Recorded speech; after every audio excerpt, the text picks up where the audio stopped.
Hello guys and welcome to my Bioshock 1 weapon tier list. I'm gonna rank all Bioshock 1 weapons in the order that I personally feel like they belong in.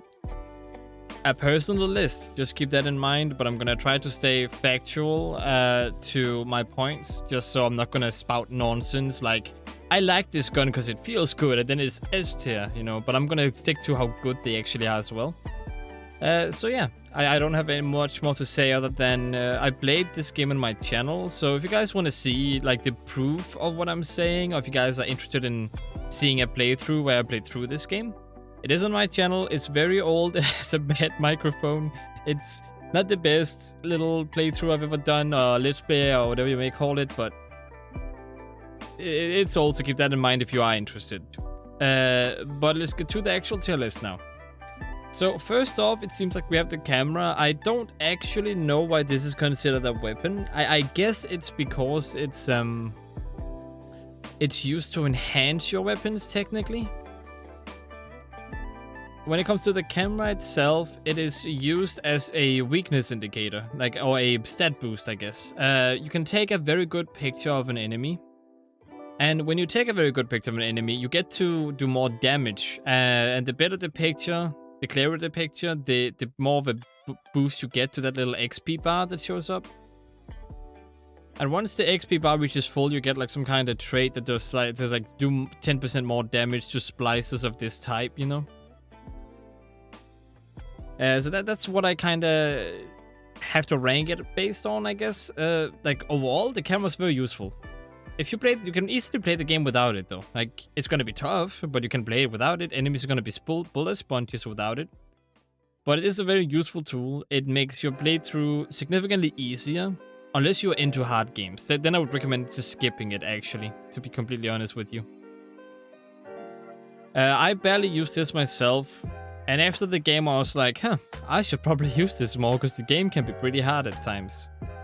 Especially because the combat in Bioshock 1 is, it's not exactly a typical shooting game. It's more like combat is secondary and more like the environment is first. It's weird to explain, but the weapons don't feel like weapons in modern days does. It feels more heavy. It feels more like a secondary option.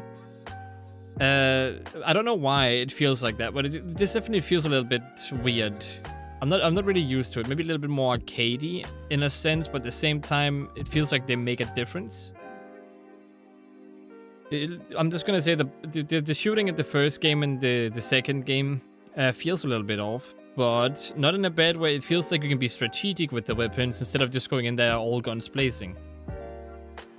But yeah, this is not a review of the game, this is just my opinion of the guns. But I felt like this was important to say since most of these weapons are guns. So yeah, the camera pretty much just does it so you make extra damage with against certain types of enemies. And that is why I rank it at B, because I feel like it's very useful. Next up we got the chemical thrower, I think it's called. It's like a flamethrower, but it shoots chemicals. You get this pretty late into the game, and by the time you get it, you never really wanted a weapon like it. Sure, it can be powerful at close range, but I'm not really much of a heavy weapon guy, so I barely use guns like that. So I never really used this gun much, but I do hear it's pretty good. But personally, I just don't feel it, you know. I don't like heavy weapons. I prefer more like fun weapons and satisfying weapons. Not that it isn't satisfying to use at certain times, but it's just a weapon that's like, it's just too big. It feels too much of the screen. It's just not too satisfying for me to use. You might like it, but I didn't when I played. So there's that. Next up we have the crossbow. The crossbow itself I have to put at A. It's because in my playthrough of the game, when I played through the game, I used the crossbow quite a bit because 1, it's stealthy. 2, it does a lot of damage at long range. But as soon as I got into combat, it didn't really become useful anymore. It's like as soon as you're out of combat, it's extremely useful. It's the most useful weapon.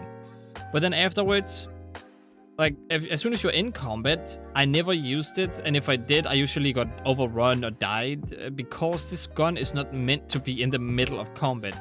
It's meant to be far away from the enemy, and sort of at a distance to make sure that, you know, you don't die, because the reload time on this thing is awful, and if you don't hit, it takes too long to reload and you're pretty much just gonna die right after. So I would not recommend this gun for anyone who's really into guns blazing. But overall, I really enjoyed using it. It's satisfying. I think you can even attach enemies to walls, if I'm not mistaken. And at the same time, I don't remember if it's this game or another game, but you get certain ammo for it, like setting up traps with it and stuff. I don't know if that is, like I said, I don't know if that is in this game. I don't remember, but it certainly is satisfying to use. So that's why I put it at A. It's just nice, it's useful, but when it comes to combat, it's pretty much useless if it's a gunfight you're going for. If it's a big, tough enemy, then you might want to swap to this one and just shoot it and then swap to another gun, because this is a good gun to kind of just use right off the bat, and then when the combat starts, you swap to another one. The next gun is the grenade launcher, I think it's called. Like I said with the chemical thrower, I don't really use heavy weapons, so I barely use this too. But it did a lot of damage when I did use it. And it was kind of fun to use. It just, you know, explosions, you know. Come on, that's probably all I have to say for you to be like, oh, okay, I get why you kind of like it. But yeah, it does big explosions. It's not as beautiful or stuff as this one, but it does a lot of damage and it's useful against bigger enemies, like the big daddies you fight and such. So I do rank this one above the chemical thrower. Ammo was also an issue with this one. I don't know if ammo is an issue with this one. Like, I didn't use this weapon enough to know. But this one, I think I ran out of ammo in, and then I was just like, I gotta save all the ammo for this weapon because it seems pretty powerful. And then I never really used the ammo in the end of the game anyway. So, I don't know. It's this kind of weapon is just like the strong weapon that you have but never really use. And this one is like the strong weapon that you actually have ammo for, but you still barely use. So... it might just be me, but that's at least how I play the games. It's so annoying when you get to the end of the game. You're like, I don't want to use this because maybe there's like a secret boss or there's something different at the end, but no. It's just me being a little bit weird. The next gun is the gun I would recommend to people who like to go in and spray and pray. It's the Tommy gun, I'm going to call it. It's probably not a Tommy gun, but I'm going to call it a Tommy gun. It is a very fast shooting weapon, but very inaccurate. It's the kind of weapon where you just run in there and shoot everyone with. If you have the ammo for it, though. It's satisfying and fun to use. It's great when you start firefights and you want to finish them fast. It's not good against big daddies, but it's decent. And if you combine it with the camera, you can do a ton of damage with this thing. Also, when you upgrade it. That's probably something I should also have said. All the weapons can be upgraded, I think, except the wrench. I don't know if the wrench can be upgraded. I don't remember.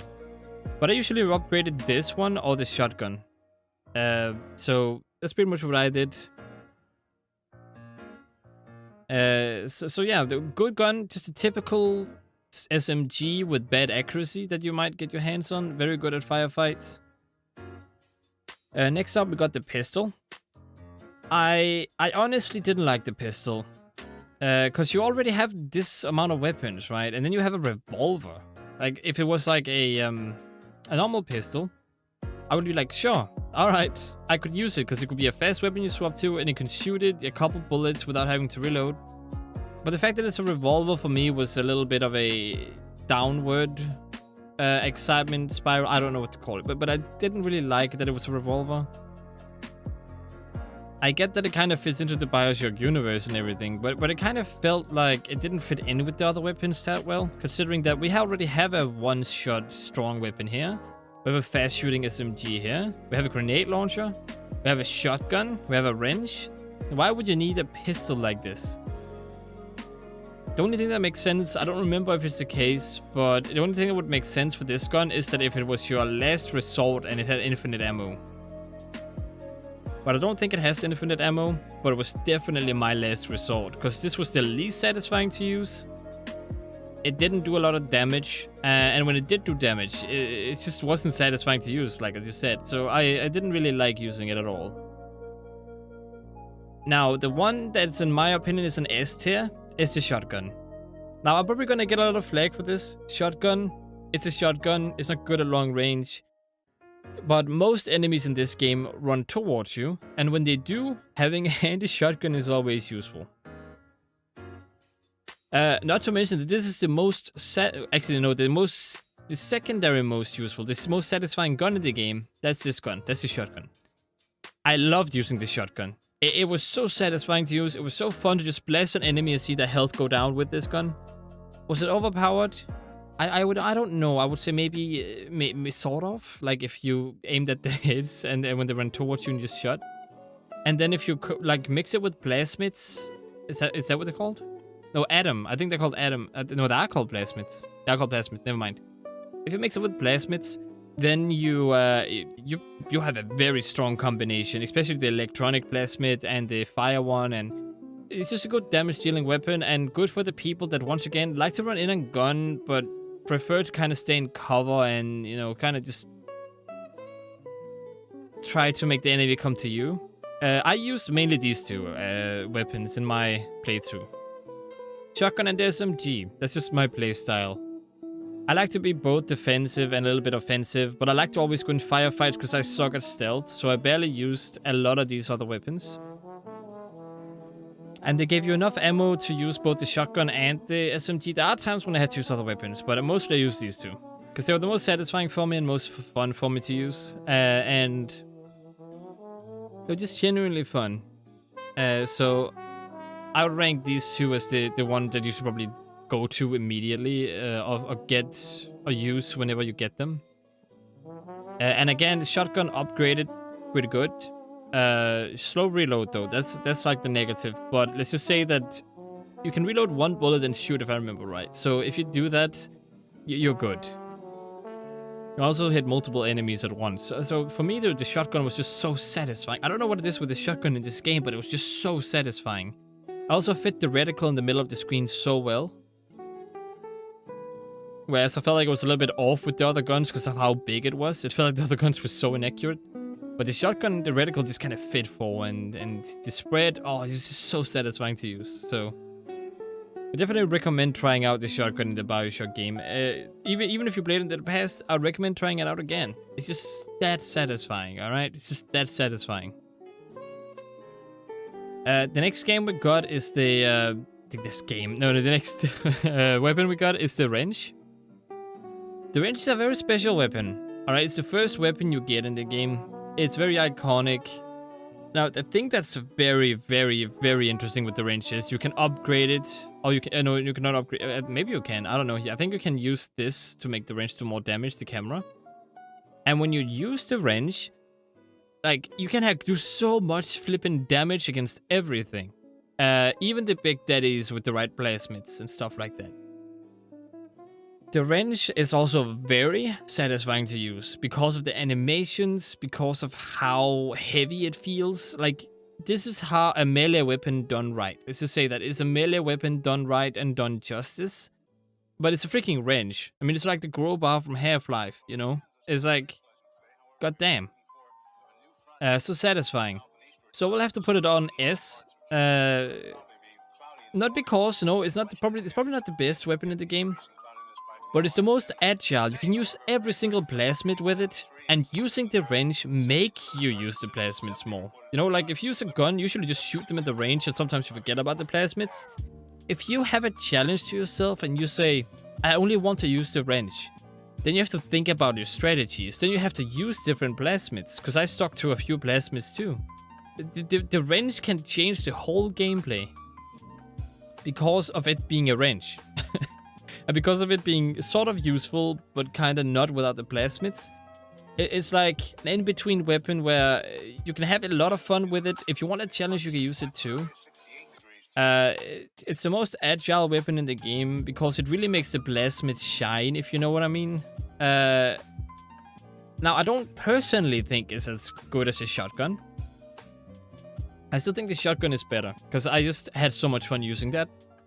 But after, like, sometimes when I used the wrench, I just saw myself thinking more about my approach to the combat scenario that I was getting into.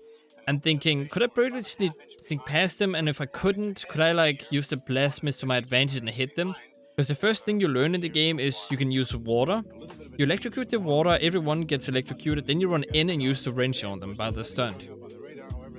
And you can keep doing that all the time. Sorry about the talking, I didn't know that was in the background music. It's copyright-free background music, by the way, so...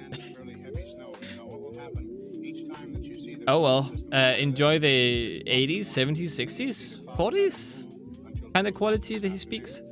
It is kind of relaxing to hear like an old podcast, but that's different. Doesn't matter. It's good. But yeah, the wrench. Good weapon, nice to use, very satisfying to use.